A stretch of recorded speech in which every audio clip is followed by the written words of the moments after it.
Back for another video. So this is now January 2nd, 2023, and I thought I'd make a video rambling about Marvel MCU Phase 4. And I've got my high-tech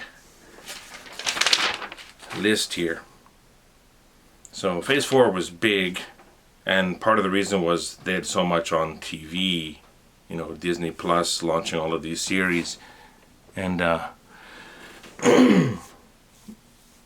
I think all of them were good. Some of them were great. Some of them were disappointing. So that kind of contradicts when I said all of them were good. But I mean, in the sense that they were crafted well. You know, I can't really fault the cinematography, the use of music, the costuming, those things. So that's what I mean when I say all of them were good. You know, they put a lot of effort in, but I think some of them failed for me story-wise. And those were choices by the writer and director, and maybe just taking things in the wrong direction, in my opinion. So anyway, starting with TV. So WandaVision I thought was outstanding, you know, exploring the history decade by decade of American television sitcom, you know, replicating the style of the era as well. It was very experimental. And then, you know, about the midpoint, shifting into the real serious narrative and revealing a lot of things that went on with Wanda and Vision. And yeah, outstanding series. Very impressive. No problems with that. Falcon and Winter Soldier, compromised by the pandemic.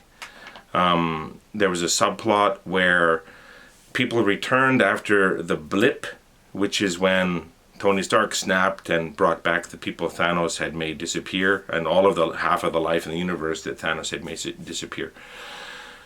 Being displaced, being in internment camps, and then this virus spreading around that might have been made by people trying to eliminate the returned.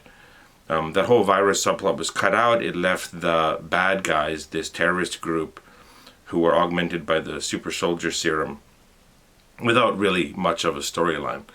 But the bromance between the Falcon and the Winter Soldier was very nice. The acting was all good.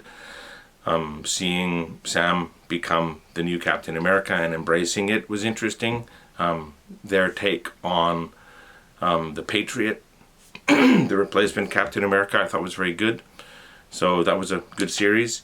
Loki, again, you know, 3 series in a row, all very different tones. Loki was very interesting, opening up this multiversal side of the Marvel Universe.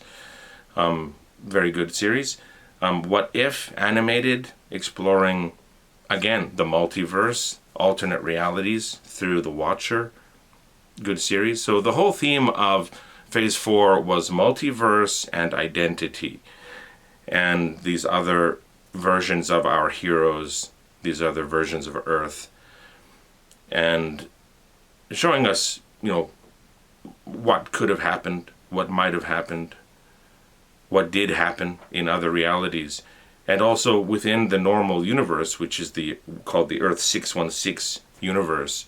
All of the movies had characters undergoing identity crises and trying to figure out who they were, or losing part of their identity and having to kind of remake themselves.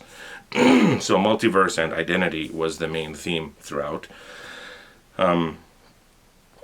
Hawkeye, again, you know, bringing in the deafness of the character was interesting. Very well acted, a lot of heart in that series. Echo as a character, in the comics, she has photographic reflexes, which means if she sees it, she can physically do it. I don't think they have that aspect of her character, which I'll touch on a little bit later. But an interesting take on her, bringing in the Kingpin and using the same actor from the Netflix series, although this is a different Earth and this is a different Kingpin. So just tying those things together, very interesting.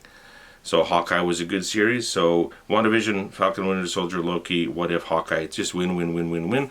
Then Moon Knight comes in, again, amazing series. exploring the multiple personalities of the main character, and opening up the kind of God aspect of the Marvel Universe more widely, and showing us different pantheons. This is the Egyptian pantheon. That was very interesting. Then we get into Ms. Marvel. It was okay. Parts of it were more interesting than other parts. This version of the character, I'm wondering what they're going to do with her next. She'll be in a movie next year. But again, her identity as a person, as an American, as part of a religious group, also as a potential mutant, and also as a superhero, that was explored very well, and showing a different visual style. So all of these are very separate entities.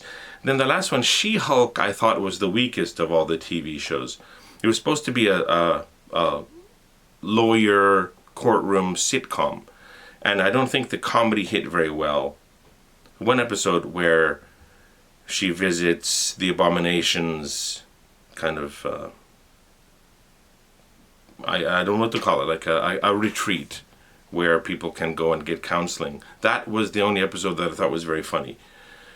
But breaking the fourth wall, experimenting with that, they tried a lot of things. I don't think it hit as well, but tying into the greater Marvel Universe, having Mark Ruffalo's Hulk as the main part of it, and then bringing in this Earth's version of Daredevil, a bit more lighthearted because it's a sitcom, but bringing in the same actor as well as they did with the Kingpin. So Netflix fans are happy. So that shows me that Marvel's paying attention to what people are saying online and trying to deliver. Now, they greenlit a Disney Plus series for this Daredevil character, which will be 18 episodes, which is 3 times as long as Moon Knight. And there are rumors that Tom Holland's Spider-Man will cameo in this series because they're both New York-based street-level heroes. So I'm very curious to see what they do. This will be the longest Disney Plus Marvel series that's come out, 18 episodes. So we can see the darker side of this character. Lighthearted for She-Hulk. Again, it's a sitcom. But in his own series, we can see, hopefully, more gray and more shadow. Anyway, that